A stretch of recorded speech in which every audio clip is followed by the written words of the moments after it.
Ring IQ TV, proudly joined by Frank Smith. How you doing, Frank? Yeah, good mate. How are you? I'm good, thank you. I'm just glad the show goes on. How frustrating has the last few days been for you guys? Yeah, look, it's never fun, but I've said a few times, we're so used to it now. This is the business we're in. It's what we deal with every day. So these problems now, they sort of go straight over your head. It's quite scary, really. You just go, all right, next thing, next problem, and we've dealt with it enough times now. So we're just glad we kept the show up and running. I think we got a huge night on Saturday night. A big thank you to everyone involved in getting it done, the fighters, Anthony Joshua especially, and DAZN as well, our broadcast partner, for backing the event. What are the things you have to deal with when you find out a fighter has dropped out due to the reason Dillian Whyte dropped out? What are the things you have to deal with according to the whole promotion, the whole event? Yeah, look, it's obviously at that point you're thinking about those initial few hours. We were actually all on different time zones, so I woke up to the news. I was in Ibiza. I woke up to the news. A few people woke up on the East Coast. We had a few calls. Spoke to Robert Smith, British Boxing Board and Control, at 10:48 on Saturday morning, not Friday. And we move as quickly as possible. But there's a lot of detail you have to go through before you make those announcements. It's not just a case of, all right, just fire it out there, lads. Good luck. And then there's the work that needs to be done from there to essentially start planning what are we doing next. And everyone's request is the most important. I get that, like, what am I doing with my tickets? What am I doing with this? What am I doing with that? Undercard fighters. But for us, the focus at that point is, right, let's start thinking about how do we keep this going. And the only way we keep this going is by getting a deal done that everyone's happy with to keep the main event on. And that was the focus from Saturday onwards. On Saturday, I felt very unlike I was on calls until 1 o'clock in the morning. Same Sunday, very unlikely Saturday. Sunday, maybe 20%. Monday was when it was like, right, I think we're going to get this done. Glad we got it over the line. How did Helenius' name come into the mix? He only fought the other day, didn't he? Yeah, look, there was about 50 names came into the mix.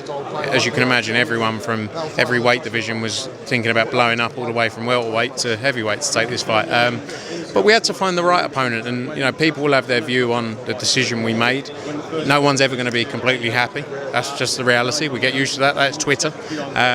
And Helenius was fighting, obviously, on Saturday night. He had his comeback fight. He's been training for a long time. Was shaking some of that ring rust off, and I think it's a decent fight. Look, it's not ideal. We're not sitting there going, and that's why we've made the decisions we made. We're giving people refunds. He's no longer on pay-per-view, and we got a stacked card top to bottom. So, but yeah, Helenius came onto us. You also have to recognise as well that 20 names can come out of the woodwork. I could say I want to fight Anthony Joshua, but I might want 10 million. Doesn't make any sense, does it? So, everyone's saying you should have done this one, you should have done that one. Why didn't you do this one? Why didn't you do Andy Ruiz? Because we are 5 days out, 6 days out, whatever it is from the fight. We've got to move very quickly. It's not just turning up on Saturday, it's turning up for the press events, getting here Tuesday. Everything's got to be done within a period of time that you're under a lot of pressure. So I think we've come out with a great solution, and I think it's going to be a top night on Saturday. Did you guys go for the guy who wanted the least amount of money or not? No. There were other options that would have taken a lot less money. It was balancing out. There's pluses and minuses across a number of different names in there, and it was balancing out the best option. But yeah, by no means was it the person who wanted the least amount of money. There was a lot who would have taken a lot less. Just want to talk about Dillian Whyte as well. It's not the first time it's happened. I mean, what are your thoughts on that? That event, and also his future events now? Look, I think this is Dillian's case to fight now. You have to give him the opportunity to go through that process, and it's not our place to talk about details of it. That's for Dillian. But like I say, you have to give people the opportunity to go through the process, and then make a judgment call when people actually know the details. I'm not defending him. I'm not going against it. Do you know what I mean? But it's not my place to say it. We had to make a decision as a business to move very quickly, and Dillian's now got to focus on that. You say about moving forward long term. We've seen how long these situations can last. We saw it with Conor Benn. He's been out the ring for over a year, but 10 months from when he was supposed to fight. I think we have to see how things go. I mean, you've named Conor Benn. Do you think this kind of stuff will tarnish their career going forward when it's all said and done? Do you think people will look back and this will overshadow it? I think, look, Conor's been cleared on multiple levels now. He went the WBC route and VADA, he dealt with it there, and then he dealt with it with the National Anti-Doping Panel, obviously representing UCAD, etc. And he's never going to... The reality is there is always going to be a group of people who have a predetermined view. That's the reality of it. We've seen it. It's not just with him, it's with a number of other fighters that have been through this.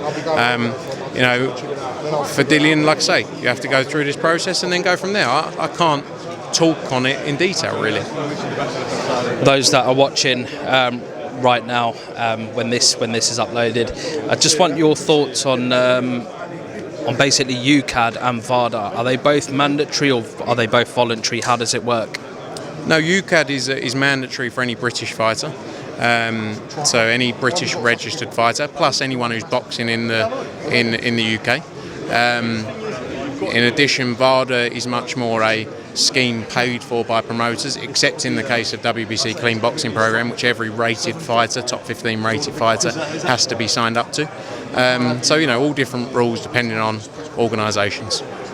Do you think it should be the same across the whole board? So if you're picked up for one thing on VADA and you're not picked up for something on UCAD, don't you think they should actually work across the same thing? I think that's where the rules need more clarity, and I think that's where the issues came and arise before, was the board had never recognised VADA tests, and then all of a sudden recognised. So, you know, I'm not saying we all want to make improvements for the sport, and we're all backing improving, ensuring the sport's safe, making sure, especially in doping, there's no place in the sport for doping. So I think we will always sit and discuss about improvements in the sport. So yes, it can get better. I would agree there. Just one more thing, just before you go. I want your thoughts on Fury versus Ngannou. Fury's got a lot left to prove in the sport of boxing. So why on earth has he gone and taken this fight?